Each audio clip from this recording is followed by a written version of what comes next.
10-12টা project লেখলা কিন্তু কোনোটা impactful না, এটা কিন্তু আসলে মানে অতটা ভালো না।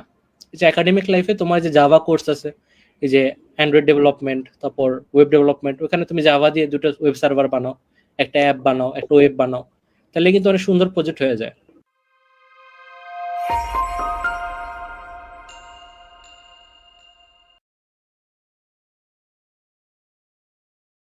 ভাইয়া, এই আমাদের স্টাডি মানে একাডেমিক লাইফে কয়টা প্রজেক্ট করলে আর কি আমাদের জব লাইফের জন্য সেটা ভালো হবে?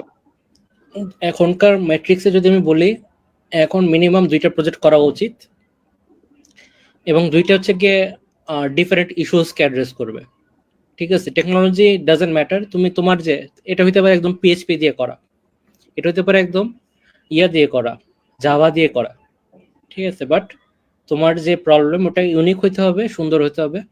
এবং এই 2টার প্রবলেমে মানে প্রবলেমগুলোতে তুমি ধরে ধরবা যে তুমি কিভাবে প্রোডাকশনে কিভাবে এটা ডিপ্লয় করছো, কতজন ইউজারের কাছে এটা পৌঁছাইতে পারছো, এটা কিভাবে স্কেল করছো, এটা রেভিনিউ কেমন আসছে, তোমার ইম্প্যাক্টটা কতটুকু ছিল, এইসব পয়েন্টগুলো সিভিতে বুলেট পয়েন্ট দিয়ে লেখা লাগে।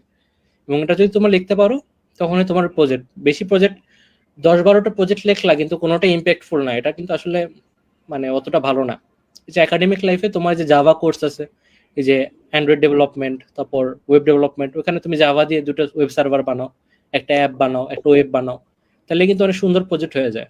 আর আমি এটা বুঝি যে আমাদের আসলে একাডেমিক লাইফে আসলে এত সময় নাই, কারণ অনেকে টিউশন করাই, অনেকেই দেখা যায় যে মানে প্রবলেমস থাকেই।